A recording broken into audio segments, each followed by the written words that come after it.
오늘 우리에게 주신 하나님의 말씀은 다니엘서 7장 4부에 해당하는 마지막 시간입니다. 제목을 다 함께 읽어보겠습니다. 바다에서 올라온 적그리스도 네 짐승을 심판하시고 한때와 두때와 반때를 지나 세우시는 지극히 거룩한 하나님의 백성들의 나라. 아멘. 오늘 우리가 이해를 돕기 위해서 다니엘서 12장을 읽었습니다. 거기에 보면 한때와 두때와 반때라는 말이 다시 한번 나오게 됩니다. 이처럼 저희가 다니엘서 7장 1부를 할 때 이 7장이 사실은 7장부터 12장 전체를 꿰뚫고 있는, 어떻게 보면 척초와 같은 역할을 합니다. 이 7장을 잘 이해하면 7장부터 12장까지 있는 온갖 환상들에 대한 이야기가 전반적으로 다 이해가 되는 말씀입니다. 오늘 이 마지막 네 번째 짐승에 관련된 말씀을 드리도록 하겠습니다. 넷째 짐승의 정체, 그동안 세 번째 짐승까지 다 했고 네 번째 짐승에 대해서 지난 시간에 간략하게는 말씀을 드렸습니다. 오늘 좀 더 자세히 나가도록 하겠습니다. 전체적으로는 교차 대구적인 구성을 가지고 있다고 말씀을 드렸습니다. 그러면서 다니엘서 1, 6장의 설화와 다니엘서 7장에서 12장의 환상 계시의 고백은 이방인에게 하늘의 비밀을 깨우치게 하는 자의 다니엘의 모습인 1장에서 6장과 사뭇 다르게 동료 유대인에게 하늘의 비밀을 깨우치게 하는 자 7장에서 12장으로 차이가 나면서 발전하게 됩니다. 철저히 어떻게 보면 7장에서 12장까지는 이방인도 들어도 깨닫지도 못할 뿐만 아니라 하나님을 진실하게 믿고 있는 경건한 자들조차도 사실 잘 이해하기 어려운 그런 말씀입니다. 그런데 가만히 말씀을, 특별히 네 번째 짐승을 보면 여러 가지 짐승에 대한 환상 가운데서 특별히 이 네 번째 짐승에 관련된 이야기가 가장 길고 자세하게 그리고 여러 장에 걸쳐서 나오게 됩니다. 그것을 보면 이 모든 환상의 중심은 네 번째 짐승에 있다는 겁니다.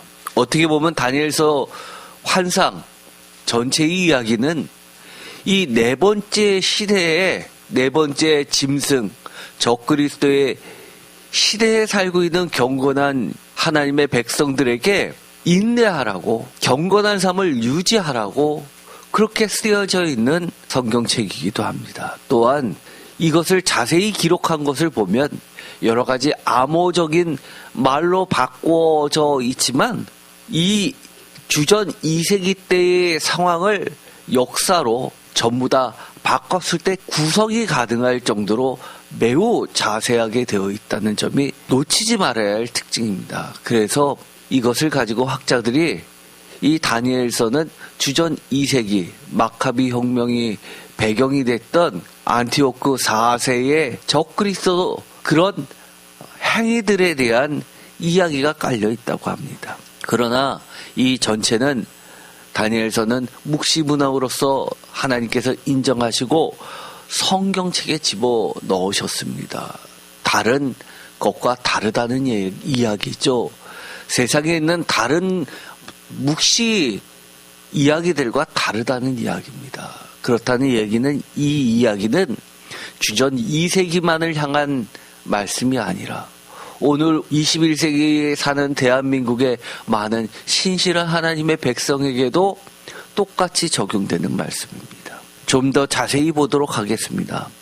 다니엘서 7장 7절에 보면 짐승에 대한 이야기가 자세하게 나와 있습니다. 다 같이 읽겠습니다.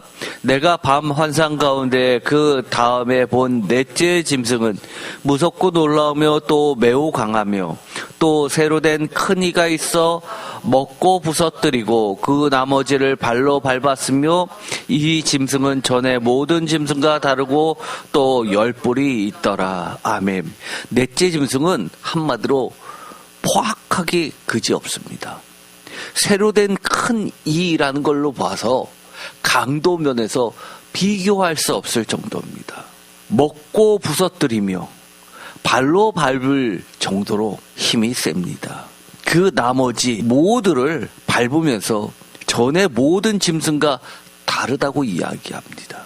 첫 번째부터 세 번째 그 무시무시한 짐승들도 이 네 번째 짐승에 비하면 아무것도 아니란 이야기죠. 또 10뿔이 있더라라고 되어 있습니다. 10뿔에 대해서는 나중에 자세하게 말씀을 드리겠습니다. 8절 내가 그 뿔을 유심히 보는 중에 다 같이 읽겠습니다. 다른 작은 뿔이 그 사이에서 나더니 첫 번째 뿔 중에 셋이 그 앞에서 뿌리까지 뽑혔으며 이 작은 뿔에는 사람의 눈 같은 눈들이 있고 또 입이 있어 큰 말을 하더라. 아멘. 표준 세번역으로도 읽어보겠습니다. 내가 그 뿔을 유심히 살펴보고 있자니 다른 작은 뿔 하나가 그 뿔들 사이에서 돋아났다. 먼저 나온 뿔 가운데서 셋이 새로 돋아난 그 뿔에 밀려서 뿌리채 뽑혔다. 새로 돋아난 뿔은 사람의 눈과 같은 눈을 가지고 있었고 입이 있어서 거만하게 떠들었다. 아멘. 입이 있어 큰 말을 하였더라 라는 개역개정의 말씀을 표준 세번역은 입이 있어서 거만하게 떠들었다 라고 번역하고 있습니다. 어떻게 보면 큰 말이라는 것은 하나의 수거로서 거만하게 떠드는 것, 이것도 매우 점잖게 표현해서입니다. 보다 속된 세상적 말로 표현하면 벽그리스도적으로 하나님을 대항해서 오만방자하게 그렇게 떠들어 짓거려댔다라고까지 할 수 있습니다. 또 다른 말로 하면 하나님을 대적하는 말을 서슴지 않고 거침없이 내뱉었다라고도 번역할 수 있는 말입니다. 또 눈을 가지고 있었다라고 하는 것은 감시를 이야기합니다. 카메라의 눈과 같이 철저한 통치를 이야기합니다. 전지전능할 때 하나님의 속성 중에서 전지 다 아는 것이죠. 마찬가지로 눈이 있어서 철저하게 하나님의 백성들을 감시하면서 추적하면서 괴롭혔다는 이야기입니다. 박해했다는 이야기입니다. 입이 있어 라는 말은 입이 없는 짐승이 있나요? 다 있죠. 사람도 있고 동물들도 다 있습니다. 그런데 성경에서 입이 있다라고 하는 이 말은 반대로 욥기에 보면 하나님을 만나고 나서 욥이 맨 마지막에 그 입을 가리었다라고 이야기합니다. 즉 입이 있어도 말을 조심하게 하고 말을 삼가하는데 여기서는 반대로 입이 있어 큰 말을 하였다라는 것은 욥의 정반대, 완전히 하나님을 향해서 거만하게 대적하는 말을 했다라고 할 수 있습니다. 또 다니엘서 7장 19절에 보면 이 넷째 짐승에 대한 환상을 다르게 설명하고 있습니다. 이에 내가 넷째 짐승에 관하여 확실히 알고자 하였으나 곧 그것은 모든 짐승과 달라서 심히 무섭더라. 그 이는 새요 그 발톱은 노신이 먹고 부서뜨리고 나머지는 발로 밟았으며 또 그것의 머리에는 10뿔이 있고 그 외에 또 다른 뿔이 나오며 3뿔이 그 앞에서 빠졌으며 그 뿔에는 눈도 있고 큰 말을 하는 입도 있고 그 모양이 그의 동류보다 커 보이더라. 아멘. 여기서도 마찬가지로 해석하는데 뿔의 이야기를 하는데 첫 번째 뿔이 등장했던 8절의 이야기를 보다 자세하게 열거하고 있습니다. 8절에 있는 첫 번째 뿔이라고 하는 것은 많은 학자들이 알렉산더 대왕을 이야기한다고 합니다. 그리고 나서 알렉산더 대왕의 사후에 그 밑에 큰 권역을 다스렸던 4명의 장수 이야기를 하는데 사실 이 4명 말고도 여러 명이 있었지만 서로 여러 가지 전쟁을 겪으면서 싸우면서 4명으로 압축되었고 이 4명이 또다시 서로 싸우게 되는 겁니다. 그 중에서 또 다른 뿔이 나오매 3뿔이 그 앞에서 빠졌으며 라고 이야기합니다. 이 10뿔에 대한 해석은 다양합니다. 여러 장수를 이야기하기도 하지만 10뿔은 알렉산더 대왕의 이후에 10명의 헬라의 왕들을 이야기한다고도 많은 학자들이 이야기를 합니다. 어쨌든 간에 포인트는 10뿔이 아니라 그 뒤에 나온 3뿔 중에서 다른 동류보다 더 커서 나머지 3뿔을 다 밀어내면서 높이 솟아오르는 그 뿔에 대해서 이야기합니다. 다른 뿔보다도 강해 보였다라고 표준세 번역은 이야기합니다. 그런데 이 나중에 나온 그 뿔이 다니엘서 7장 21절에 보면 정체가 드러납니다. 다 같이 읽겠습니다. 내가 본즉 이 뿔이 성도들과 더불어 싸워 그들에게 이겼더라. 표준세 번역으로도 읽어보겠습니다. 내가 보고 있을 때 새로 돋은 그 뿔이 성도들에 맞서서 전쟁을 일으키고 그들을 이겼으나. 아멘. 이 뿔은 결국 평화로운 왕이 아니라 하나님의 백성들, 성도들, 신실한 백성들을 박해하는 박해하는 압제자였습니다. 다니엘서 7장 23절 다 같이 읽겠습니다. 모신자가 이처럼 이르되 넷째 짐승은 곧 땅의 넷째 나라인데 이는 다른 나라들과는 달라서 온 천하를 삼키고 밟아 부서뜨릴 것이며 그 10뿔은 그 나라에서 일어날 10왕이요 그 후에 또 하나가 일어나리니 그는 먼저 있던 자들과 다르고 또 새 왕을 복종시킬 것이며 그가 장차 지극히 높으신 이를 말로 대적하며 또 지극히 높으신 이의 성도를 괴롭게 할 것이며 그가 또 때와 법을 고치고자 할 것이며 성도들을 그의 손에 붙임 바 되어 한 때와 두 때와 반 때를 지내리라. 아멘. 25절에 있는 말씀 한 때와 두 때와 반 때라는 이야기는 오늘 이해를 돕기 위해서 읽었었던 12장에도 한때와 두때와 반때의 이야기가 나올 정도로 중요합니다. 어떻게 보면 신실한 하나님의 백성들은 무엇이 가장 큰 관심사일까요? 그들이 겪게 되는 이 고난이 하나님께서 신원하여 주셔서 언제 끝내실까 하는 게 기도 제목 아니었을까요? 그때 하나님께서 이렇게 미리 예언해 주십니다. 한 때와 두 때와 반 때를 지내리라. 이것에 대한 해석도 나중에 자세히 하겠지만 결론부터 이야기하면 한 때와 두 때와 반 때는 3년 반을 이야기한다고 학자들의 중론을 모았습니다. 즉 참된 안식이 있는 안식년 7년의 절반에 해당합니다. 에스겔에서도 희년 50년의 절반 25년을 이야기했고 요한계시록에서도 그 절반으로 줄이는 이야기가 나옵니다. 즉, 이 한때와 두때와 반때라는 것은 영원히 지속되는 시간이 아니라 반드시 한정되어 있는 시간이고 성도들이 다 쓰러질 것을 걱정해서 하나님께서 그 고단의 시간을 절반으로 줄여놓은 하나님의 주권 아래 놓여있는 시간이라는 겁니다. 이 절반의 시간만큼은 신실한 하나님의 백성들은 인내하면서 기다릴 수 있는 시간이라고 또 표현할 수 있는 겁니다. 그런데 이 기간 동안에 놀랄 만한 일이 벌어집니다. 가장 높으신 분의 성도들을 괴롭히며 정해진 때와 법을 바꾸려 할 것이다 라고 이야기합니다. 개역개정에서는 또 때와 법을 고치고자 할 것이며 라고 말합니다.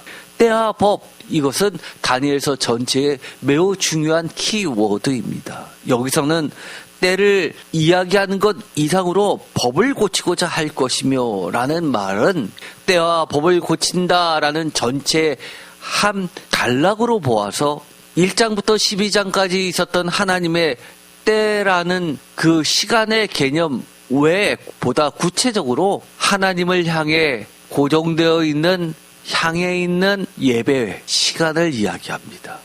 법, 이것도 또한 하나님을 향해 고정되어 있는 예배에 관련된 여러 절기들을 이야기합니다. 뿐만 아니라 이것은 법, 모세의 토라, 규정, 즉 하나님의 말씀까지도 확대해서 말하는 겁니다.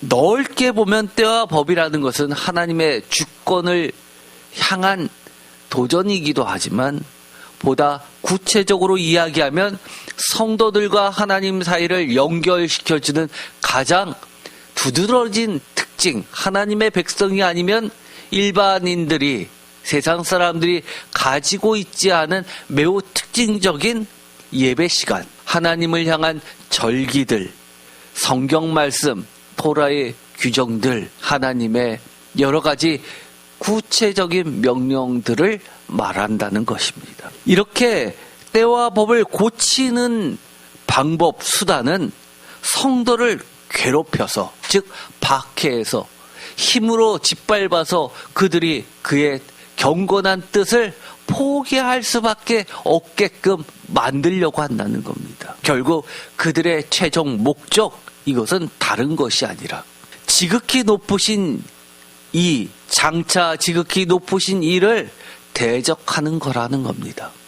하나님을 향한 대적, 이것은 이 땅에서 언제나 세상에서 무엇으로 나타나냐면 성도들에 대한 대적과 교회에 대한 대적과 교회와 성도와 신실한 자들에 대한 온갖 거짓 모함들, 이런 것으로 나오게 됩니다.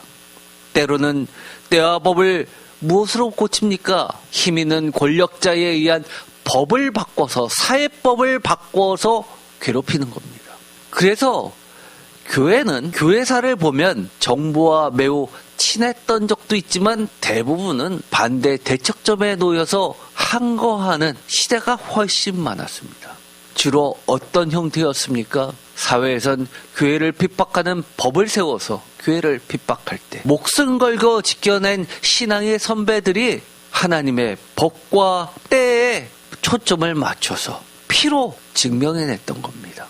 이 그림을 보시면 여러 가지 고고학을 통해서 드러나 있는 모습들입니다. 우리가 성경에 보면 네 번째 뿔 달린 괴이한 짐승은 이처럼 여러 가지 그리스의 부조라든지 동전들을 보면 뿔 달린 이야기가 많이 나옵니다. 특히 셀루코스 1세, 즉 셀루코스는 시리아를 기반으로 하고 있는 커다란 4개의 권역 중에 한 곳이었죠. 애굽을 권역으로 하는 프톨레미 왕조와 가장 치열하게 싸웠던 셀루코스 왕조의 은전에 새겨져 있는 그림입니다. 여기에 보면 예루살렘을 침공할 때, 또 프톨레미 왕조와 싸울 때 코끼리 군대를 이용했습니다. 오늘날로 이야기하면 무시무시한 전차죠. 화살 정도 갖고 감당할 수 없습니다. 힘이 막강하죠. 성도 무너뜨립니다. 방어벽도 부서뜨립니다. 코끼리 부대는 세계 전쟁 역사에서 굉장히 유명한 사건들이죠. 또 알렉산더 대왕의 얼굴 두상이 새겨져 있는 동전들이 대거 나왔는데 거기에 보면 이처럼 양의 뿔을 귀에 달고 있는 모습이 나왔습니다. 그리고 심지어 머리에 여러 개의 뿔을 하고 있는 안티오크 4세의 화려한 동전도 나왔습니다. 이처럼 뿔은 권력, 힘을 상징합니다. 그리스 제국은 그 이전의 제국들이 정복하지 못했던 그 나머지 국가들까지 침략하였다. 괴물 같은 네 번째 짐승은 10뿔을 갖고 있다. 열은 충만한 가득함을 말하는 상징적인 숫자이며 뿔은 구약 성서의 전통에서 강한 힘과 능력을 의미한다. 스가랴서 1장 18절에서 21절. 이것은 100주년 기념 주석 2학 교수의 다니엘서 주석에 나와 있는 이야기입니다. 10뿔은 프톨레미 마이오스 왕조와 셀루코스 왕조의 왕들을 포함한 알렉산더의 후계자 전체를 말하는 것으로 보아서는 안 된다라고 이야기합니다. 그러나 보아야 된다라고 하는 학자의 군들도 있다고 제가 말씀을 드렸습니다. 그러나 이 10뿔은 포커스가 아닙니다.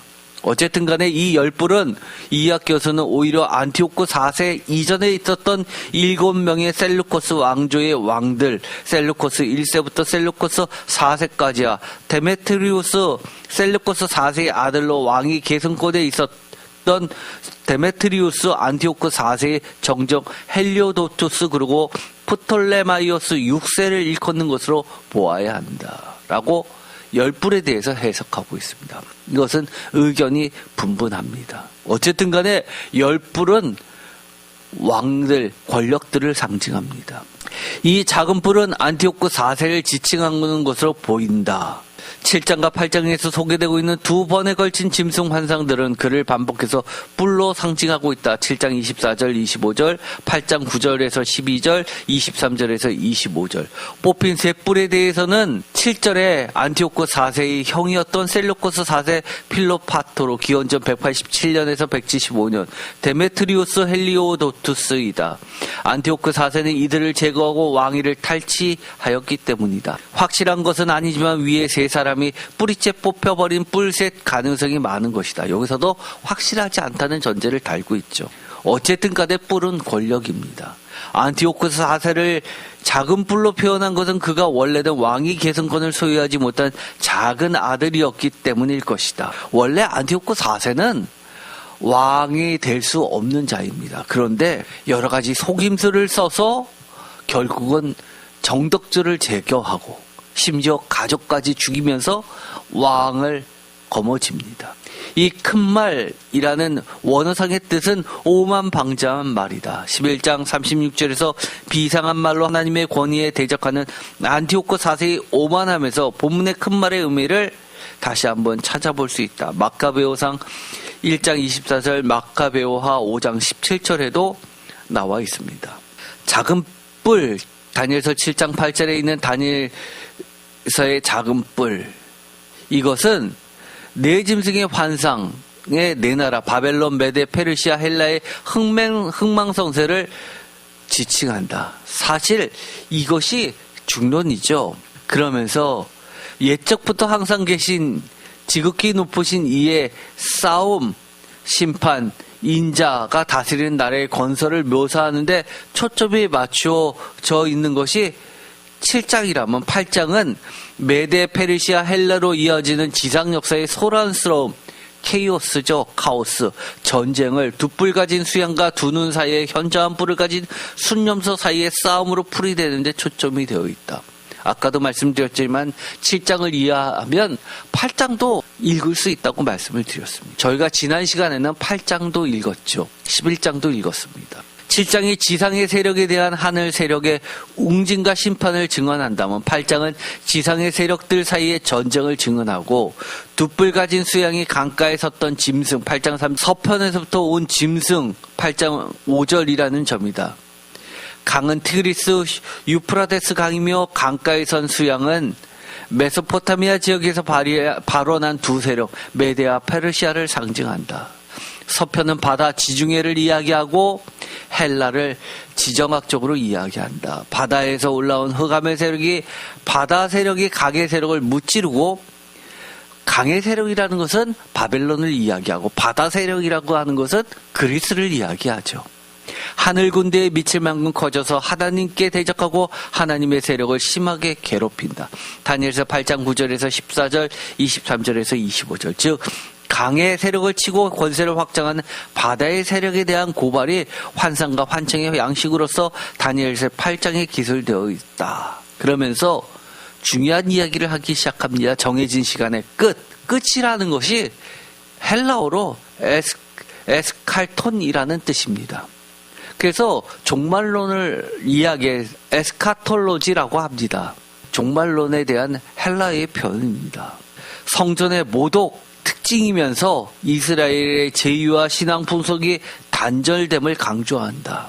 다니엘서 8장 11절에서 12장 24절. 이것은 분명하게 기원전 167년 안티오코스 에피파네스가 저지른 폭정에 대한 상징적 고발이다. 상징어로 처리된 안티오코스 4세에 대한 고발인 것이다. 이것은 제가 전에 표로 여러분들께 보여드린 것이 있었죠. 여러 학자들의 중론, 거의 90%에 해당하는 것이 이 안티오코스 4세 때, 주전 2세기 때를 이야기한다고 말씀을 드렸습니다. 예외적으로 극보수와 세대주의와 이런 데만이 사실 주전 6세기로 본다고 이야기했죠. 우리가 이것은 기억할 필요가 있습니다.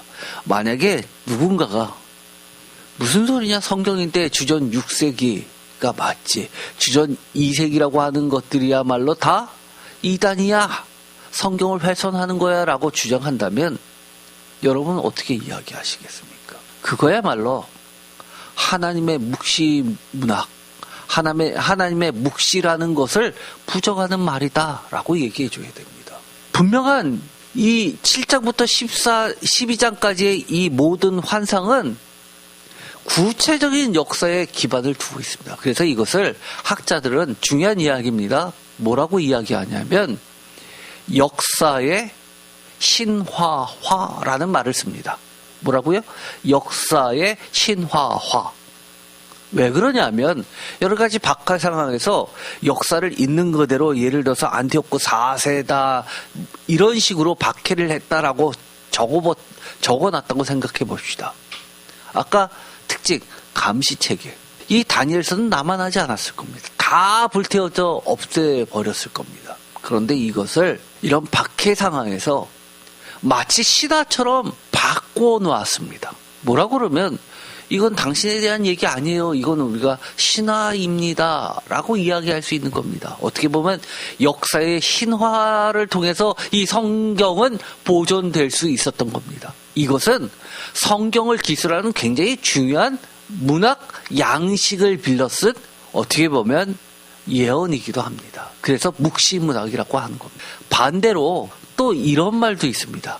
거꾸로 신화의 역사화. 뭐라고요? 신화의 역사화. 반대죠? 그것은 대표적으로 성서학자들이 무엇을 이야기하냐면 창세기의 선역사에 해당하는 것을 말합니다. 대표적인 게 무엇일까요? 1장부터 노아 시대까지 있었던 이야기입니다. 바벨탑 이야기가 들어가 있었던 겁니다. 창조 설화들입니다. 설화라는 말을 씁니다. 어떻게 보면 많은 이들이 요즘에 21세기의 젊은 세대들이 성경을 믿지 않는 이유는 안 믿겨져서입니다. 그것은 신화의 이야기라고 이야기합니다. 그러나 이것도 하나의 문학 서식 중에 하나입니다. 선역사가 얼마나 깁니까? 과학이 발전해서 몇만 년을 이야기합니다. 몇몇 년에 대한 이야기를 다 역사로 기술한다고 칩시다. 공룡이 나타나서 어떻게 되고 빙하가 지나서 어떻게 되고 어떻게 성경책에 다 담을 수 있을까요? 못하죠. 그러면 어떻게 할까요? 그 모든 것을 압축해서 신화화해서 신화로 남깁니다. 노래를 만듭니다. 그래서 역사를 신화의 노래를 전수하면서 그것이 역사의 함축으로 돼서 신화로 발전된 겁니다. 그런데 이 신화는요, 역사를 반영한 것이기 때문에 이 놀랍게도 이 신화는 계속 반복 역사 속에서 나타납니다. 예를 들어 창세기 1장의 창조 이야기를 제가 어떻게 이야기했죠? 여기에 오늘 중요한 키워드가 때와 법이라고 했지 않습니까? 때와 법의 가장 핵심적인 이야기가 창세기 1장부터 2장입니다. 때 계속 나오죠. 마지막 법이 뭡니까? 안식일법입니다. 우리는 신화를 읽었지만 이것은 오늘날의 역사로 등장합니다. 또 1장, 2장 창조 이야기. 혼돈을 잠재우고 하나님의 평화, 샬롬과 정의의 세상으로 바꾸는 창조의 이야기. 설하지만 계속해서 이어집니다. 이 땅에서 벌어지고 있는 수많은 억압과 착취, 피지배를 자유하게 합니다. 출애굽의 역사로 이어집니다. 이것이 굉장히 중요한 요소입니다. 이것이 빠지면 어떻게 보면 사회학자들이 흔히 하는 얘기, 신화의 역사와 과정이 빠지면 종교화 될 수 없다고 이야기합니다. 이건 사회학적 이야기입니다. 종교의 가장 큰 기능을 이런 것으로 보는 겁니다. 인간의 언어로 다 담아내지 못하는 심오한 이야기를 종교의 언어로 바꾸는 게 바로 신화의 역사화입니다. 성경은 이런 모든 것이 종합적으로 기록되어 있는 겁니다. 제가 블로그에 이 다니엘서 7장의 10뿔, 3뿔, 작은 뿔에 대한 학자별 주석을 서지정보까지 해가지고 해서 정리된 표를 올려놨습니다. 이것들을 쭉 보시면 여러 가지가 있는데요. 예를 들어서 10뿔을 보면 존 콜린스 같은 경우에는 셀루커스 왕조와 관련을 시킵니다. 스테픈 밀러 같은 학자는 로마에서 이어지는 열왕, 요한계시록에 보면 우리가 10개의 왕에 대해서 이야기한 것들이 기억나실 겁니다. 그걸로 봅니다. 이처럼 여러 학자들의 이야기가 있는데 또 존 월턴이라는 유명한 학자가 있습니다. 이 사람은 고고학에 대해서 굉장히 유명한 학자입니다. 우리나라에서도 유명한 고고학에 관련된 책들이 꽤 번역이 되어 있습니다. 예를 들어서 성서와 관련된 고고학들입니다. 뭐라고 이야기하냐면 특정 명단보다는 완결된 통치 블록을 상징한다라고 하면서 이것을 다 상징으로 해석합니다. 철저하게 묵시로 보는 거죠. 그래서 역사로는 안티오코스 4세 때를 이야기하지만 신학적으로는 반복적 제국 권세 전형으로 봅니다. 어떻게 보면 이 존 월턴이 해석한 게 오늘날의 묵시문학의 성격을 그대로 갖고 있죠. 역사의 신화를 통해서 묵시로 인해서 그 신화가 다시금 역사로 계속해서 우리에게 가르쳐주고 있다는 겁니다. 이처럼 여러 가지 것들을 제가 올려놔서 참조하시기 바랍니다. 핵심 쟁점들은 작은 뿔의 정체, 이미 말씀을 드렸죠. 한마디로 이야기하면 적그리스도입니다. 법을 바꾸려고 한다라고 하는 것은 법, 주로 토라 율법과 그에 따른 예배 규제, 때, 절기 안식일 제의 동력, 달력 등 시간의 거룩한 질서, 때와 법이 가장 함축적으로 들어가 있는 것이 창세기 1장이라고 이야기했습니다. 또 한때와 두때와 반때, 이것은 문자적으로 3.5, 3년 반을 이야기하는데 이것은 7년 충만한 완전수 안식년의 절반으로서 하나님이 제한하신 환난의 기한을 상징한다고 이야기합니다. 한마디로 제한적인 시간이죠. 신학적 메시지는 박해는 실제합니다. 그러나 하나님이 기간을 정해놓아서 그 이상은 안 돼라고 해놓은 것입니다. 지극히 높으신 이의 성도들은 결국 나라를 얻게 된다는 7장 27절의 말씀은 종말론적 위로와 주권의 선언입니다. 우리가 버텨낼 수 있는 힘이 무엇입니까? 하나님이 알고 계시다는 겁니다. 내가 이렇게 힘든 거, 죽을 만큼 힘들다는 거, 하나님이 알고 계시다는 겁니다. 하나님이 기억하고 계셔서 반드시 보상해 주신다는 겁니다. 이것처럼 큰 위로가 없는 겁니다. 어떤 사람들은요, 살아있을 동안에 보상 못 받을 수 있습니다. 대표적으로 이사야서죠. 이사야서에서 하나님이 뭐라고 그러셨어요? 의인들이 고도감을 당하는데도 안타까워하는 사람이 없느냐고 하나님이 대노하십니다. 그들을 하나님께서 품어주십니다. 예수님도 비슷한 이야기를 하셨습니다. 비유로요. 뭐라고요? 그 유명한 거지 나사로 비유입니다. 어떻게 해요? 부잣집 앞에서 주워 먹습니다. 개가 와서 헌대를 핥습니다. 죽었습니다. 나사로 어디에 있었습니까? 아브라함의 품 안에서 위로받습니다. 부자가 이야기합니다. 이 땅에 남아있는 나의 가족들에게 나사로를 보내주시면 안 되겠습니까? 라고 할 때 거절하십니다. 이미 충분히 보냈다. 그러나 그들이 거절했다라고 이야기합니다. 나사로를 왜 부자의 집 바깥에 두셨습니까? 하나님의 경고입니다. 이 땅에서 그렇게 살 수도 있습니다. 저보고 그렇게 살라고 그러면 못 삽니다. 그러나 그런 처지에 놓여 있다 하더라도 견뎌야 됩니다. 견딜 수밖에 없습니다. 왜요? 하나님이 기억해 주신 거예요. 그것이 이 땅에 오늘날을 사는 영적 선지자들의 삶입니다. 오늘날에 많은 교회의 목사님들 어렵습니다. 그러나 말씀 하나 붙잡고 삽니다. 옳은 대로 사람들을 이끌려고 온갖 비난 받으면서도 지켜내고 있습니다. 하나님이 기억해 주십니다. 심지어 때와 법을 고쳐서 교회를 문 닫게 하던 코로나 시대, 제가 경찰관 한 명을 만났는데 경찰관이 자랑합니다. 자기가 개척교회, 저보고 개척교회 목사냐고 하면서 웃으면서 코로나 때 많은 개척교회 목사 넣었다고 합니다. 그걸 자랑하고 있습니다. 이 세상 그런 세상입니다. 이 세상에 정의, 저는 그렇게 봅니다. 정의 기대할 수 없습니다. 하나님 안에만 정의 있습니다. 평화, 하나님 안에만 평화 있고요. 하나님 안에만 선이 있습니다. 이거 혼돈하시면 적그리스도는 그럴싸하게 접근합니다. 이처럼 우리는 아직 기회가 있습니다. 어떤 기회요? 하나님의 말씀대로 하나님의 명령을 쫓아서 순수한 신앙을 지켜낼 수 있는 기회도 있고요. 시간도 남아 있습니다. 다니엘서 7장 2절에 보면 온갖 짐승들은 다 하나같이 바다에서 올라옵니다. 7장 3절 큰 짐승 넷이 바다에서 나왔는데 그 모양이 각각 다르더라고요. 오늘 이 땅에도 각각 모양은 다를 수 있습니다. 그러나 그 다름을 우리는 기억할 필요가 있습니다.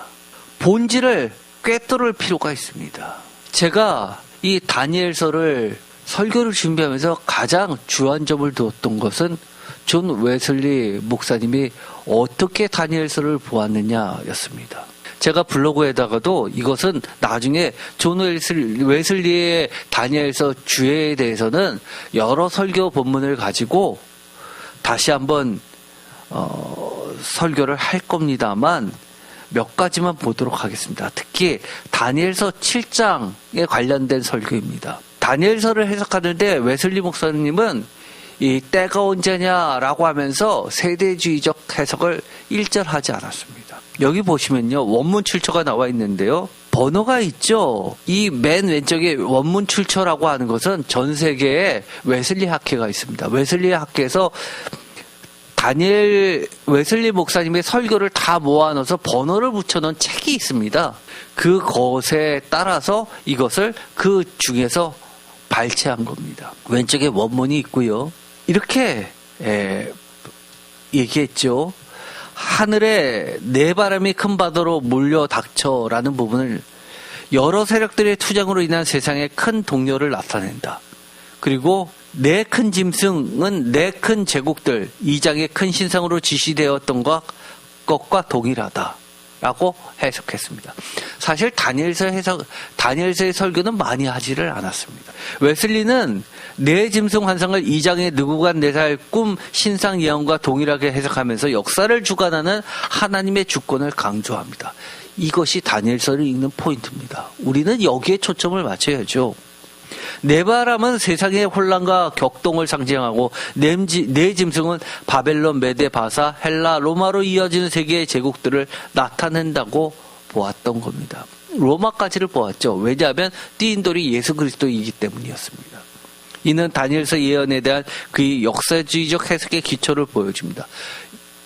역사주의적 해석의 기초, 역사 시대를 했던 거는 이때가 18세기였기 때문에 비평 성서가 아직 발달되기 전입니다. 그러니까 한계가 있었을 밖에 없죠. 지금은 비평적으로 보죠.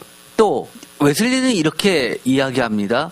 또 다른 작은 뿔 하나가 그들 사이에서 나오더라라는 성경 본문을 가지고 로마의 넷째 제국의 잔존 세력에서 일어난 적그리스도, 이 뿔에는 사람의 눈 같은 눈이 있어를 그의 비범한 교활함과 통찰을 의미한다. 또 입이 있어 큰 말을 하니라는 것을 하나님과 그의 성도들을 대적하는 신성 모독이다라고 설교를 했습니다. 이 말은 웨슬리는 작은 뿔을 적그리스도로 명확하게 해석하면서 특히 이 뿔이 로마 제국의 잔존 세력에서 발생한다고 보았습니다. 그의 특징은 사람의 눈을 교활함과 통찰력으로 큰 말을 신성 모독으로 해석합니다. 웨슬리는 이러한 세력이 성도들을 박해할 것이며 그들이 오만히 하나님의 심판을 자초할 것임을 경고합니다. 어떤가요? 지금까지 제가 했었던 것의 범위를 결코 넘어서지 않습니다. 불확실한 것은 확대 해석도 안 합니다. 이것이 성경을 보는 굉장히 중요한 거죠. 성경에서 적은 본문이 나왔습니다. 자기의 호기심대로 넘어서 해석하지 않고 여기까지다 그러면 여기까지만 딱 보고 더 이상은 접습니다. 그것이 성서를 옳게 해석하는 방법 중에 하나입니다. 그런데 세대주의들이 가장 비판을 받는 게 뭡니까? 학계에서요. 외삽이라고 그랬죠. 외삽이 뭡니까? 전문 용어라고 했습니다. 본문은 굉장히 몇 개 안 됩니다. 띄엄띄엄 있는데 전혀 다른 문맥 속에 쓰여져 있는 것을 단어를 뽑아서 자기들의 추론을 그 사이사이에 연결해가지고 하나의 법칙을 만들어냅니다. 즉 뭡니까? 자기의 생각을 논리에다 집어넣고 하나의 논리를 만들어내죠. 오늘날로 이야기하면 가장 대표적인 경우 뭡니까? 짜집기 수사라는 거 아닙니까? 쉽게 말해서요. 죄 뒤집어 씌우기 위해서 각본짜 가지고 뒤집어 씌운다는 얘기를 많이 하죠. 그런 것처럼 학계에서는 외삼은 논리적 결여로서 인정받을 수 없습니다. 마치 실험에서도 마찬가지입니다. 여러 가지 실험을 하는데 조건들이 있는데 조건을 맞지도 않는데 중간중간 해가지고 하나의 법칙 발표하는 거죠. 대한민국에서도 전 세계를 뒤집어 놨었던 과학계의 큰 문제, CNN에서까지 나왔었던 뉴스가 있지 않습니까? 그렇기 때문에 그것은 철저하게 배제해야 되는 거죠. 그래서 이 외삼 문제 때문에 학계에서 90%가 특히 유럽에서 절대 인정하지 못합니다. 그리고 성서학자들은 조직신학은 모르지만 성서학자들은 절대 인정 안 합니다. 꼭 기억하십시오. 또 여기서 중요한 것이 다른 예를 들어 교부들은 어떻게 해석합니까? 차이점을 말씀드릴게요. 예를 들어서 웨슬리는 작은 불을 적그리스도로 명확히 해석하면 특히 이 불이 로마 제국의 잔존 세력에서 발생했다고 봅니다. 라고 하면 다른 교부들하고 세대주의들은 어떻게 봅니까? 이것이 교황입니다. 라고까지 봅니다. 대표적인 게 누구였죠? 루터였습니다. 종교개혁 일으키면서. 그러나 웨슬리는 어디까지 했어요? 거기까지 안 나간 겁니다. 이런 것들이 차이가 나는 겁니다. 거기에서 딱 멈춥니다.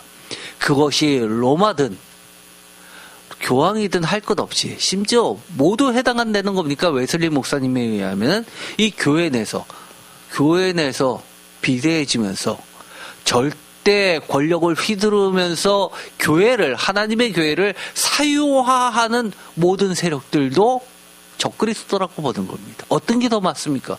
웨슬리 목사님의 해석 방법이 훨씬 정확하죠. 그래서 예수님이 그렇게 이야기하시는 겁니다. 가난한 자가 복이 있다라고 이야기하는 겁니다. 욕심이 있어도 가난하기 때문에 자신이 휘두를 수 있는 게 없기 때문에 탐욕이 있어도 그 선까지 안 나가게 어떻게 보면 하나님께서 막아주신 겁니다. 또 7장 9절에서 10절까지를 이렇게 설교했습니다. 예적부터 항상 계신 이가 자정하셨는데 하나님 자신이시다. 불같은 것이 강이 흘러나오며 라는 것은 하나님의 심판들이다. 수많은 1000만 명이 그를 섬기고 라는 말씀은 헤아릴 수 없는 천사들의 무리를 이야기한다. 라고 하면서 웨슬리는 예적부터 항상 계신 이를 하나님 자신으로 해석하면서 최종적인 심판자의 권위를 강조한다. 불같은 강은 하나님의 준엄한 심판을 수많은 1000만 명은 하나님을 섬기는 헤아릴 수 없는 천사들의 군대를 의미한다. 이는 세상 권세자들의 흥망성쇠 뒤에 공의로운 심판을 집행하시는 하나님의 절대적인 주권이 있음을 분명히 합니다. 여기서 오늘날의 저의 해석과의 차이점도 뭡니까? 웨슬리는 천사들로 이야기했지만 저는 성도들로 이야기했죠. 이 땅에서 성도들이 하나님께 기도하면 요한계시록에 의하면 그것이 하나님의 심판을 좌지우지합니다. 성도들의 기도가 나중에 대접에 담겨서 뒤집어져서 땅의 불의 심판으로 내려옵니다. 저는 그것이 맞다라고 봅니다. 약간의 차이점이 있지만 크게 벗어나지 않습니다. 심판으로 봅니다. 그러면서 웨슬리는 인자 같은 이가 하늘 구름을 타고 와서라는 본문을 그의 중보적인 왕국을 차지하기 위해 오시는 인성, 휴먼 네이처를 가지신 그리스도, 그에게 권세가 주어졌고 이는 그리스도 왕국의 보편적인 확장과 승리를 가리킨다라고 설교하였습니다. 이는 웨슬리는 인자 같은 이를 명백히 그리스도로 해석합니다. 이는 다니엘서 예언의 정점이 메시아의 오심과 그의 영원한 왕국 권세를 있음을 강조합니다. 그는 인자 같은 이가 하나님의 권세를 받아 세상을 다스리는 궁극적인 통치자가 됨을 강조하며 그리스도의 왕국이 보편적으로 확장되고 승리할 것이라는 복음적 소망을 제시합니다. 이게 굉장히 중요하죠. 이러라고 다니엘서 읽으라는 겁니다. 다니엘서 7장 26절에서 27절까지 관련된 웨슬리 설교입니다. 그러나 심판이 시작되고 그의 권세는 빼앗길 것이니 이것은 적그리스도의 권세가 그리고 그 나라는 지극히 높으신 이의 성도들이 백성에게 주어질 것이니 모든 세상적인 권세와 적그리스도 권세에 대한 교회의 최종적인 승리를 이야기한다. 그렇죠. 웨슬리는 적그리스도적 세력에 대한 하나님의 심판과 궁극적으로 성도들 즉 교회가 영원한 나라를 상속받게 될 것임을 강조한다. 이는 웨슬리의 종말론적 관점을 명확하게 보여주며 세상의 악의 권세에 대한 교회의 궁극적인 승리와 성도들의 영원한 영광을 약속합니다. 받은 성도들에게 큰 위로와 소망을 주는 메시지입니다. 웨슬리도 성공해서 박해를 받았습니다. 그래서 웨슬리를 따르는 영국에 있는 신앙인들이 성공의 박해를 피해서 또 왕의 국왕의 박해를 피해서 어디로 건너갔죠? 미국으로 건너갔던 겁니다. 그래서 미국의 감리교가 탄생을 합니다. 미국의 장로교가 먼저 가 있었죠. 그런데 영국에서 이 감리교도들이 미국으로 가가지고 먼저 가 있었던 청교도들, 장로교 계열들하고 교류하면서 그들의 제도를 받아들입니다. 그게 무엇이었냐면 감독제였습니다. 원래 웨슬리는 감독제를 만들지 않았습니다.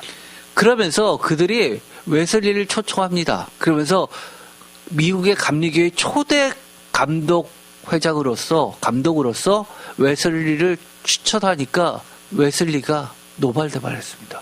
감독이라고 하는 것은 순교의 본을 보여주는 것이지 제도적으로 누구 위에 있으라고 하는 것이 아니라고 하면서 감독 제도만큼 사탄의 제도가 없다고 이야기했습니다. 그래서 그걸 거절했습니다. 철저하게 웨슬리는 어떻게 이해하냐면 위로 올라갈수록 하나님의 뜻에 따라서 다니엘처럼 순교도 감당하면서 신앙을 지켜내는 신앙의 본을 보여주는 자가 지도자라는 실질적인 특징을 중요시했습니다.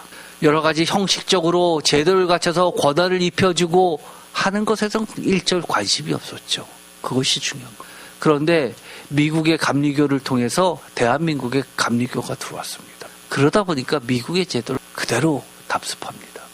그러나 우리가 다시 회복해야 됩니다. 웨슬리처럼 신앙의 정절을 위하여, 순수한 신앙을 위하여 하나님의 말씀을 지켜내기 위한 모습으로 신앙의 순수성을 회복해야 됩니다.